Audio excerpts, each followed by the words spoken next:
제13장 씨 뿌리는 사람의 비유. 그날 예수님께서는 집에서 나와 호숫가에 앉으셨다. 그러자 많은 군중이 모여들어 예수님께서는 배에 올라 앉으시고 군중은 물가에 그대로 서 있었다. 예수님께서 그들에게 많은 것을 비유로 말씀해 주셨다. 자, 씨 뿌리는 사람이 씨를 뿌리러 나갔다.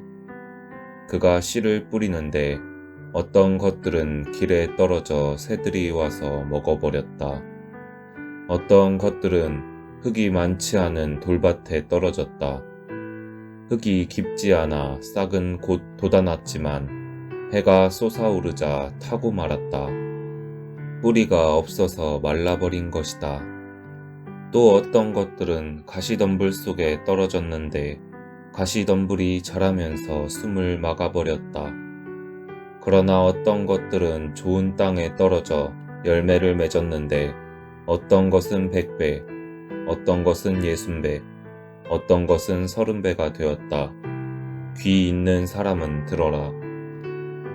비유로 말씀하신 이유.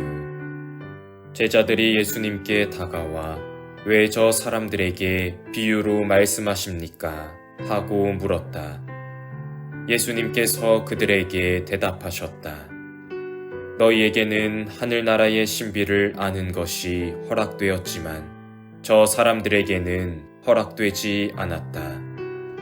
사실 가진 자는 더 받아 넉넉해지고 가진 것이 없는 자는 가진 것마저 빼앗길 것이다. 내가 저 사람들에게 비유로 말하는 이유는 저들이 보아도 보지 못하고 들어도 듣지 못하고 깨닫지 못하기 때문이다. 이렇게 하여 이사야의 예언이 저 사람들에게 이루어지는 것이다. 너희는 듣고 또 들어도 깨닫지 못하고 보고 또 보아도 알아보지 못하리라. 저 백성이 마음은 무디고 귀로는 제대로 듣지 못하며 눈은 감았기 때문이다. 이는 그들이 눈으로 보고 귀로 듣고 마음으로 깨닫고서는 돌아와 내가 그들을 고쳐주는 일이 없게 하려는 것이다. 그러나 너희의 눈은 볼 수 있으니 행복하고 너희의 귀는 들을 수 있으니 행복하다. 내가 진실로 너희에게 말한다. 많은 예언자와 의인이 너희가 보는 것을 보고자 갈망하였지만 보지 못하였고 너희가 듣는 것을 듣고자 갈망하였지만 듣지 못하였다. 씨 뿌리는 사람의 비유를 설명하시다. 그러니 너희는 씨 뿌리는 사람의 비유를 새겨들어라. 누구든지 하늘나라에 관한 말을 듣고 깨닫지 못하면 악한 자가 와서 그 마음에 뿌려진 것을 빼앗아 간다. 길에 뿌려진 씨는 바로 그러한 사람이다. 돌밭에 뿌려진 씨는 이러한 사람이다. 그는 말씀을 들으면 곧 기쁘게 받는다. 그러나 그 사람 안에 뿌리가 없어서 오래가지 못한다. 그래서 말씀 때문에 환난이나 박해가 일어나면 그는 곧 걸려 넘어지고 만다. 가시덤불 속에 뿌려진 씨는 이러한 사람이다. 그는 말씀을 듣기는 하지만 세상 걱정과 재물의 유혹이 그 말씀의 숨을 막아버려 열매를 맺지 못한다. 좋은 땅에 뿌려진 씨는 이러한 사람이다. 그는 말씀을 듣고 깨닫는다. 그런 사람은 열매를 맺는데 어떤 사람은 100배, 어떤 사람은 60배, 어떤 사람은 30배를 낸다. 가라지의 비유. 예수님께서 또 다른 비유를 들어 그들에게 말씀하셨다. 하늘나라는 자기 밭에 좋은 씨를 뿌리는 사람에 비길 수 있다. 사람들이 자는 동안에 그의 원수가 와서 밀 가운데에 가라지를 덧뿌리고 갔다. 줄기가 나서 열매를 맺을 때 가라지들도 드러났다. 그래서 종들이 집주인에게 가서 주인님, 밭에 좋은 씨를 뿌리지 않았습니까? 그런데 가라지는 어디서 생겼습니까? 하고 묻자 원수가 그렇게 하였구나 하고 집주인이 말하였다. 종들이 그러면 저희가 가서 그것들을 거두어낼까요? 하고 묻자 그는 이렇게 일렀다. 아니다. 너희가 가라지들을 거두어내다가 밀까지 함께 뽑을지도 모른다. 수확 때까지 둘 다 함께 자라도록 내버려 두어라.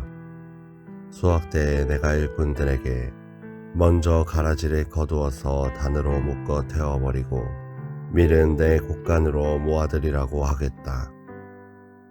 겨자씨의 비유. 예수님께서 또 다른 비유를 들어 그들에게 말씀하셨다. 하늘나라는 겨자씨와 같다. 어떤 사람이 그것을 가져다가 자기 밭에 뿌렸다. 겨자씨는 어떤 씨앗보다도 작지만 자라면 어떤 풀보다도 커져 나무가 되고 하늘의 새들이 와서 그 가지에 깃들인다. 누룩의 비유. 예수님께서 또 다른 비유를 그들에게 말씀하셨다. 하늘나라는 누룩과 같다. 어떤 여자가 그것을 가져다가 밀가루 서 말 속에 집어넣었더니 마침내 온통 부풀어 올랐다. 비유를 들어 가르치시다. 예수님께서는 군중에게 이 모든 것을 비유로 말씀하시고 비유를 들지 않고는 그들에게 아무것도 말씀하지 않으셨다. 예언자를 통하여 나는 입을 열어 비유로 말하리라. 세상 창조 때부터 숨겨진 것을 드러내리라 하신 말씀이 이루어지려고 그리 된 것이다. 가라지의 비유를 설명하시다. 그 뒤에 예수님께서 군중을 떠나 집으로 가셨다. 그러자 제자들이 그분께 다가와 밭의 가라지 비유를 저희에게 설명해 주십시오 하고 청하였다. 예수님께서 이렇게 이르셨다. 좋은 씨를 뿌리는 이는 사람의 아들이고 밭은 세상이다. 그리고 좋은 씨는 하늘나라의 자녀들이고 가라지들은 악한 자의 자녀들이며 가라지를 뿌린 원수는 악마다.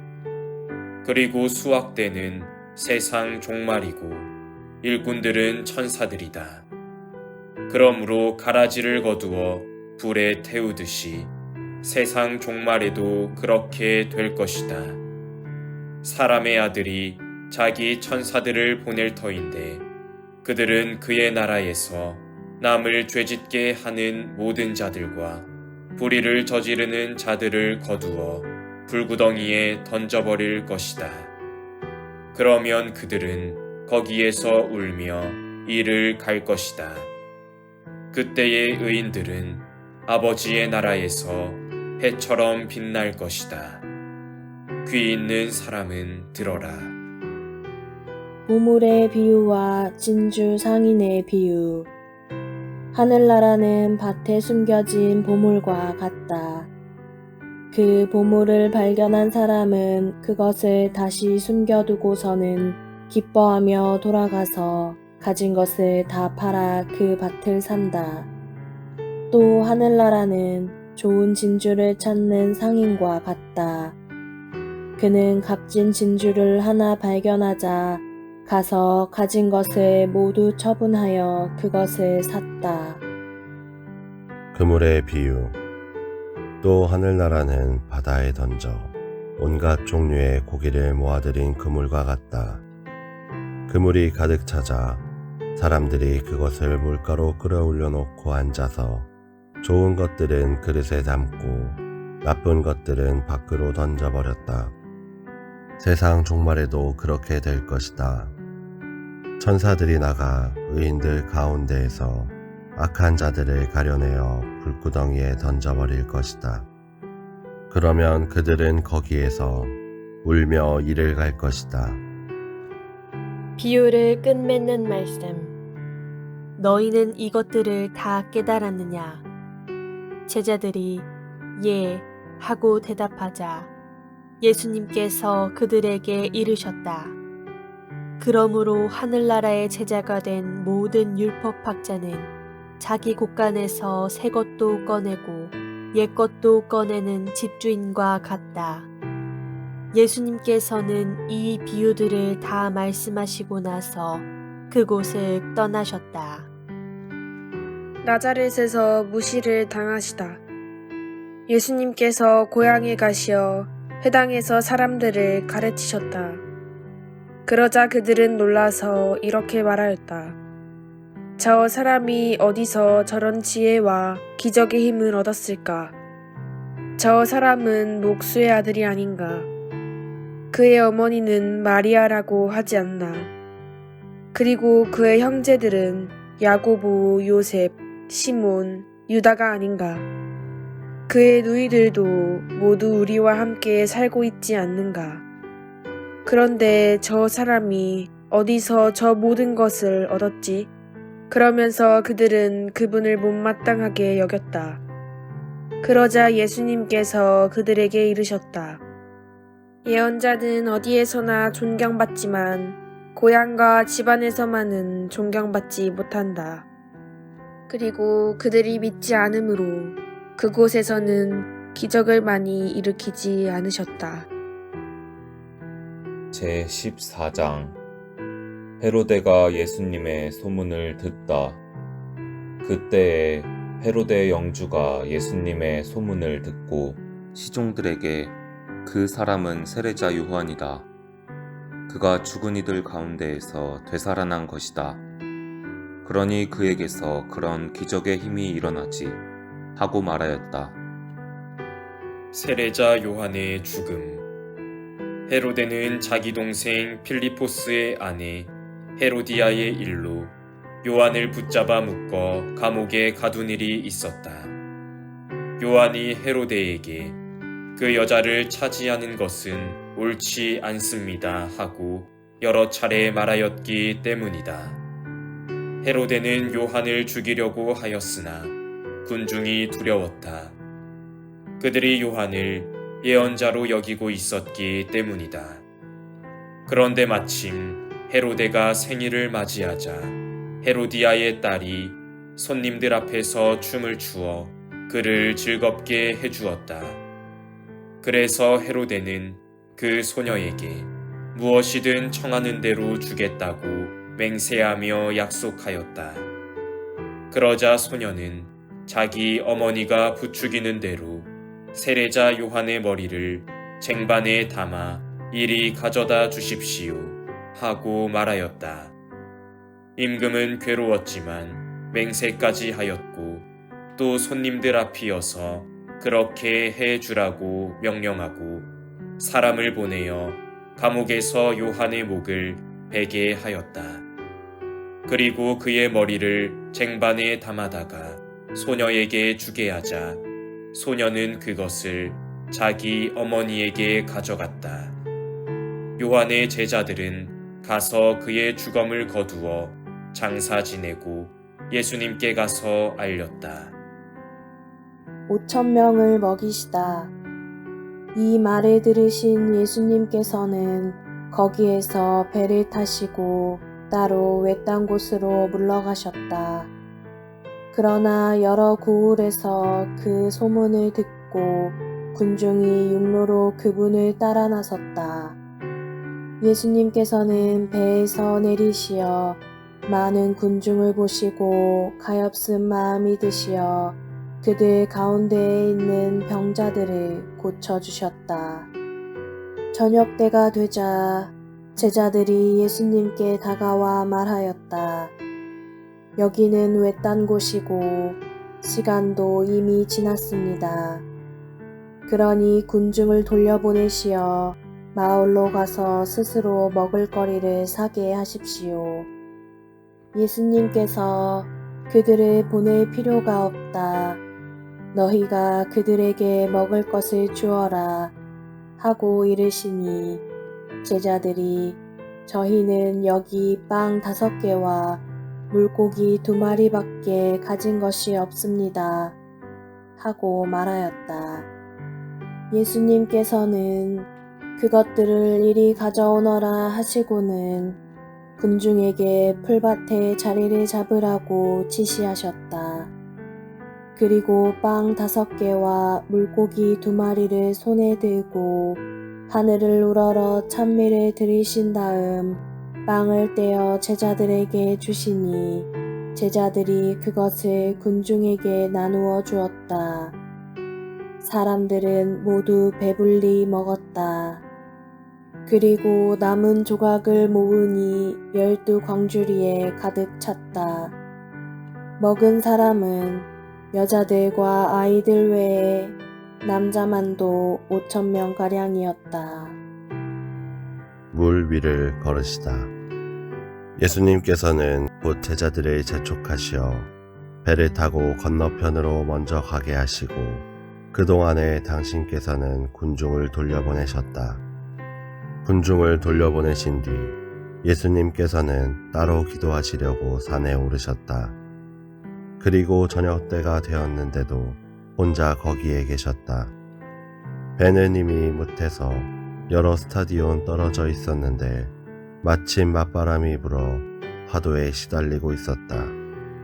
예수님께서는 새벽에 호수 위를 걸으시어 그들 쪽으로 가셨다. 제자들은 예수님께서 호수 위를 걸으시는 것을 보고 겁에 질려 유령이다 하며 두려워 소리를 질러댔다. 예수님께서는 곧 그들에게 말씀하셨다. 용기를 내어라. 나다. 두려워하지 마라. 그러자 베드로가 말하였다. 주님, 주님이시거든 저더러 물 위를 걸어오라고 명령하십시오. 예수님께서 오너라 하시자 베드로가 배에서 내려 물 위를 걸어 예수님께 갔다. 그러나 거센 바람을 보고서는 그만 두려워졌다. 그래서 물에 빠져들기 시작하자 주님, 저를 구해 주십시오 하고 소리를 질렀다. 예수님께서 곧 손을 내밀어 그를 붙잡으시고 이 믿음이 약한 자야, 왜 의심하였느냐 하고 말씀하셨다. 그러고 나서 그들이 배에 오르자 바람이 그쳤다. 그러자 배 안에 있던 사람들이 그분께 엎드려 절하며 스승님은 참으로 하느님의 아드님이십니다 하고 말하였다. 겟네사렛에서 병자들을 고치시다. 그들은 호수를 건너 겟네사렛 땅에 이르렀다. 그러자 그곳 사람들이 그분을 알아보고 그 주변 모든 지방으로 사람들을 보내어 병든 이들을 모두 그분께 데려왔다. 그리고 그 옷자락 술에 그들이 손이라도 대게 해 주십사고 청하였다. 과연 그것에 손을 댄 사람마다 구원을 받았다.